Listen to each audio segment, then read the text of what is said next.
নমস্কাৰ মই ৰাহুলে লৈ আছো আগন্তুক হ'বলগীয়া অসম চৰকাৰৰ বিভিন্ন এক্সাম যেনে এডিআৰই আসাম পুলিচ ইত্যাদিৰ প্ৰতি লক্ষ্য কৰি কিছুমান ইম্পৰ্টেণ্ট এমচিকিউ তাৰে আজি আসাম ইকনমিৰ পাৰ্ট 5 আলোচনা কৰিবলৈ ওলাইছো আৰু ইতিমধ্যে মই বিভিন্ন ভিডিঅ'ৰ সিৰিজ সম্পূৰ্ণ কৰিছো যেনে অসম বুৰঞ্জী কলা আৰু সংস্কৃতি অসমৰ ভূগোল ৰাজনীতি অসমৰ সাহিত্য আৰু লগতে অসমৰ পৰিৱেশ বিজ্ঞানৰো কিছু কোৱেশ্চন ইতিমধ্যে আলোচনা কৰিছো যদি আপোনালোকে ভিডিঅ'বোৰ চোৱা নাই ভিডিঅ'টিৰ ডেসক্ৰিপচনতে পাব লিংকবোৰ আৰু ইতিমধ্যে হৈ যোৱা সকলোবোৰ ভিডিঅ'ৰ আপোনালোকে পিডিএফ ল'ব পাৰিব মোৰ টেলিগ্ৰাম চেনেলৰ পৰা টেলিগ্ৰাম চেনেলৰ লিংকো মই ভিডিঅ'টিৰ ডেসক্ৰিপচনতে দিম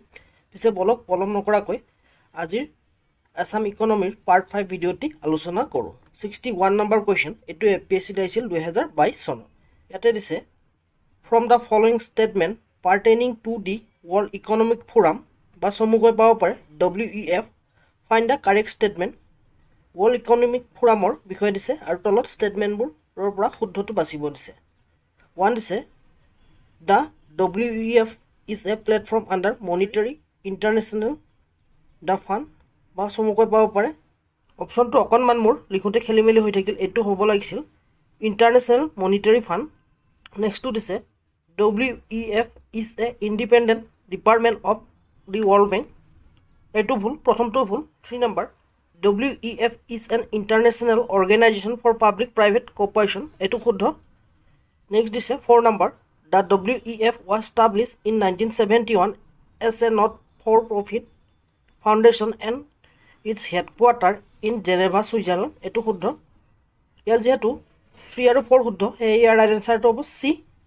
3 and 4 এই ওয়াৰ্ল্ড ইকনমিক ফোৰাম সংস্থাটোৱে কেবাটাও ৰিপৰ্ট পাব্লিশ কৰে তাৰ ভিতৰত হৈছে global competitiveness risk management future of job ইত্যাদি পাব্লিশ কৰে আৰু এইটো এটা নট ফৰ প্ৰফিট অৰ্গেনাইজেশ্যন হয় ইয়াত বিশেষকৈ বিজনেছমেন গভৰ্নমেণ্ট একাডেমিয়া আৰু সিভিল সোসাইটি জড়িত হৈ আছে নেক্সট কোৱেশ্চন 62 নম্বৰ এটো কোৱেশ্চন skip কৰিছো next question 63 number which of the statement given below is are correct তলত দিয়া statement বোৰৰ পৰা কোনটো কাৰেক্ট খুদিছে 1 দিছে GNP is always higher than GDP এটো ভুল GNP কেতিয়াও GDP তকৈ ডাঙৰ হ'ব নোৱাৰে if GDP is greater than GNP then net factor income earned abroad is negative এটো শুদ্ধ যেহেতু ইয়াৰ 2 নম্বৰটো শুদ্ধ এই ইয়াৰ ৰাইট আনসাৰটো হ'ব B only 2 next question 65 number Which city is known as the oil city of Assam? অসমৰ oil city বুলি কোনখন চহৰক জনা যায় বুলি দিছে আৰু ইয়াৰ অপচন হৈছে A ডিগবৈ বি দিছে গুৱাহাটী সি দিছে বঙাইগাঁও ডি দিছে নুমলীগড় ইয়াৰ ৰাইট আনসাৰটো হ'ব A ডিগবৈকে oil city বুলি জনা যায় অসমৰ আৰু এই ডিগবৈ ৰিফাইনাৰীটো হৈছে ভাৰতৰ প্ৰথম বা এছিয়াৰ প্ৰথম oil ৰিফাইনাৰী আৰু ইয়াক প্ৰথম এষ্টাবলিশ কৰা হয় 1901 চনত আৰু এটো অপাৰেট কৰিছিল প্ৰথমতে আসাম অইল কোম্পানী লিমিটেডে পিছলৈ ইয়াক 1981 চনত ইন্ডিয়ান অইল কৰ্পোৰেচনে টেক ওভাৰ কৰে next question 66 number in which place of Assam the oldest sugar mill of Assam is located অসমৰ কোন ঠাইত অসমৰ সবাতকৈ পুৰণি সুগাৰ মিল আছে বুলি সুধিছে বা চেনিৰ মিল আছে বুলি সুধিছে আৰু ইয়াত অপচন হৈছে এ বৰুৱা বামুনগাঁও গোলাঘাট বি দিছে ঢিং নগাঁও সি দিছে খাৰুপেটিয়া দৰং ডি দিছে দৰংগিৰি গোৱালপাৰা ইয়াৰ ৰাইট আনসাৰটো হ'ব এ বৰুৱা বামুনগাঁও গোলাঘাট অসমৰ সবাতকৈ পুৰণি সুগাৰ মিলটো আছিল বৰুৱা বামুনগাঁও গোলাঘাট আৰু এইটো বৰ্তমান ফাংচনাল হৈ আছে নে নাই যদি আপোনালোকে জানে কমেন্ট কৰি জনাবচোন মোক next question 67 number name of the largest coal mine of Assam is অসমৰ লাৰ্জেষ্ট কোল মাইন সুধিছে আৰু তলত অপচন দিছে A Makum coal field B দিছে দিল্লী জয়পুৰ সি দিছে কাৰ্বি আংলং ডি দিছে নৰ্থ কাছাৰ হিলছ ইয়াৰ ৰাইট আনসাৰটো A Makum coal field Makum কোলফিল্ডে হৈছে অসমৰ ভিতৰত সবাতকৈ ডাঙৰ coal mine area next question 68 number in Assam which village is popularly non as the Manchester of Assam অসমৰ কোনখন গাঁও মনচেষ্টাৰ অফ আসাম বুলি জনা যায় বুলি সুধিছে এ দিছে সোৱালকুছি বি দিছে হাজো সি দিছে সৰ্থেবাৰী ডি দিছে গণকুছি ইয়াৰ ৰাইট আনসাৰটো হ'ব এ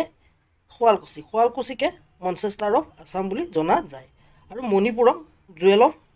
ইণ্ডিয়া বুলি জনা যায় Next question 69 number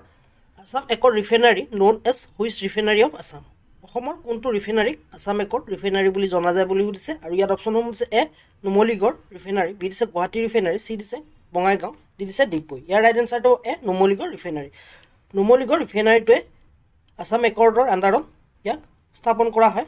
সেয়েহে ইয়াক আছাম একৰ ৰিফাইনাৰী বুলি জনা যায় অসমত টোটেল 4টা ৰিফাইনাৰী আছে আৰু সেইকেইটা হৈছে অপশ্যনত দিয়া এই 4টাই আছিল Numaligarh refinery Guwahati refinery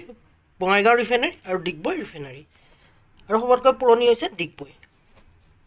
next question 70 number which district of Assam was declare as a first carbon free district অসমৰ কোনখন ডিষ্ট্ৰিক্টক ফাৰ্ষ্ট কাৰ্বন ফ্ৰী ডিষ্ট্ৰিক্ট হিচাপে ঘোষণা কৰিছে বুলি সুধিছে এ দিছে মাজুলী বি দিছে লখিমপুৰ চি দিছে ধেমাজি ডি দিছে শোণিতপুৰ ইয়াৰ ৰাইট এনচাৰটো এ মাজুলী মাজুলী হৈছে অসমৰ প্ৰথমখন ডিষ্ট্ৰিক্ট যিখন কাৰ্বন ফ্ৰী ডিষ্ট্ৰিক্ট হিচাপে ডিক্লেয়াৰ কৰিছে next question 71 number in which place of Assam's fishery college of fishery science is located অসমৰ ফিচাৰী কলেজ ক'ত অৱস্থিত বুলি সুধিছে এ ৰহা বি দিছে তিতাবৰ চি দিছে কলিয়াবৰ ডি দিছে সোণাৰী ইয়াৰ ৰাইট এনচাৰটো হ'ব ৰহা অসমৰ ফিচাৰী কলেজখন আছে ৰহাত তাৰোপৰি মৰিগাঁও জিলাৰ জাগিৰোড হৈছে এছিয়াৰ ভিতৰত লাৰ্জেষ্ট ড্ৰাই ফিছ মাৰ্কেট আৰু ক'ৰবাত দিল্লী বুলিও পাব পাৰে মই দুইটা অপশ্যনেই পাইছোঁ আৰু এছিয়াৰ ভিতৰত লাৰ্জেষ্ট বেনানা মাৰ্কেট হৈছে Darangagiri Goalpara next question 72 number how much of the total bamboo production of India is produce by north east India ভাৰতৰ টোটেল বেম্বু প্ৰডাকশ্যনৰ কিমান শতাংশ নৰ্থ ইষ্ট ইণ্ডিয়াই প্ৰডিউচ কৰে বুলি সুধিছে ইয়াত এ দিছে 60% বি দিছে 70% চি দিছে 80% ডি দিছে 85% ইয়াৰ ৰাইট এনচাৰটো হ'ব 60% ভাৰতৰ টোটেল বেম্বু প্ৰডাকশ্যনৰ 60% বেম্বু নৰ্থ ইষ্টৰ ষ্টেটসমূহে প্ৰডিউচ কৰে অসমে 12 পৰা 13 মিলিয়ন টন প্ৰডিউচ কৰে অৰুণাচল প্ৰদেশে কৰে 6 to 7 মিলিয়ন টন মেঘালয়ে কৰে 4 to 5 মিলিয়ন টন মণিপুৰে কৰে 3 to 4 মিলিয়ন টন মিজোৰামে কৰে 2 to 3 মিলিয়ন টন নাগালেণ্ডে কৰে 1 to 2 মিলিয়ন টন ত্ৰিপুৰাই কৰে 1 to 2 মিলিয়ন টন ছিকিমে কৰে 0 পৰা 5.1 মিলিয়ন টন চ' ইয়াৰ ৰাইট এনচাৰটো হ'ব এ 60% next question 73 number what is name of the state in India who present the first E budget and was also' live streaming on social media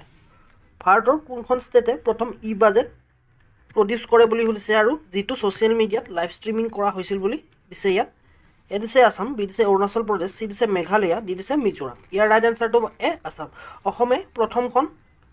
state যিখনে E budget publish কৰিছিল বা produce কৰিছিল বা present কৰিছিল আৰু ইয়াত social মিডিয়াত live stream কৰা হৈছিল next question 74 number who design old parliament building in India ভাৰতৰ যিটো পুৰণা সংসদ ভৱন আছে সেইটো কোনে ডিজাইন কৰিছিল বুলি সুধিছে এইটো কাৰেণ্ট এফেয়াৰ্ছত আছিল এ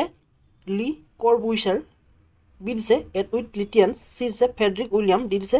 লুটিয়ান and Herbert barker year right এনচাৰটো হ'ব ডি লুটিয়ান এণ্ড হাৰ্বাৰ্ট বাৰ্কাৰ লুটিয়ান আৰু হাৰ্বাৰ্ট বাৰ্কাৰে ভাৰতৰ পুৰণা সংসদ ভৱনটো নিৰ্মাণ কৰাৰ বাবে ডিজাইন প্ৰস্তুত কৰিছিল 75 নম্বৰ কুৱেশ্যন আদি Shankaracharya জগতগুৰু 108 feet tall statue is known as আদি শংকৰাচাৰ্য জগতগুৰু তেওঁৰ 108 feet ওখ ষ্টেচুটো কি বুলি জনা যায় বুলি দিছে এ দিছে ষ্টেচু অফ ওৱাননেছ বি দিছে ষ্টেচু অফ ইউনিটি চি দিছে ষ্টেচু অফ ইকুৱালিটি দিছে ষ্টেচু অফ প্ৰস্পেৰিটি ইয়াৰ ৰাইট এনচাৰটো এ ষ্টেচু অফ ওৱাননেছ আদি শংকৰাচাৰ্যৰ যি ষ্টেচু আছে সেইটো ষ্টেচু অফ ওৱাননেছ বুলি জনা যায় তাৰোপৰি এই ষ্টেচুটো তথাগত ষ্টেচু বুলিও জনা যায় বা অদ্বৈত বেদান্ত বুলিও জনা যায় আৰু এইটো আছে কৰ্ণাটকৰ সিংগেৰীত আছে নেক্সট দিছে ষ্টেচু অফ ইউনিটি এইটো হৈছে চৰ্দাৰ বল্লভভাই পেটেলৰ ষ্টেচু এইটো গুজৰাটৰ কাবাৰিয়াত আছে আৰু ই নৰ্মদা নৈৰ পাৰত অৱস্থিত নেক্সট দিছে statue of equality statue of ইকুৱালিটিটো হৈছে ৰামানুজনৰ ষ্টেচু আৰু এইটো 216 ফুট ওখ বা মিটাৰত যদি চাওঁ আমি 66 মিটাৰ আৰু ই আছে হায়দৰাবাদ তেলেংগানা ডি অপশ্যনটো দিছে ষ্টেচু অফ প্ৰস্পেৰিটি এই ষ্টেচুটোক কেম্পগোড়া বুলিও জনা যায় আৰু এইটো আছে বেংগালুৰু কৰ্ণাটকত চ' আজিলৈ মানে আশা কৰোঁ মোৰ ভিডিঅ'টিৰ জৰিয়তে আপোনালোকে উপকৃত হ'ব যদি ভিডিঅ'টি ভাল লাগিছে লাইক কৰিব কিবা আপগ্ৰেড কৰিবলগীয়া থাকিলে মোক কমেণ্ট কৰি জনাব পাৰে তদুপৰি আপোনালোকৰ বন্ধু বান্ধৱীৰ মাজতো চেনেলটো শ্বেয়াৰ কৰিবলৈ নাপাহৰিব আৰু যোৱাৰ আগতে পাৰিলে চেনেলটো ছাবস্ক্ৰাইব কৰি দিব আজিলৈ মানে পুনৰ এটি নতুন ভিডিঅ'লৈ অতি শীঘ্ৰে লগ পোৱাৰ প্ৰতিশ্ৰুতিৰে আজিলৈ ধন্যবাদ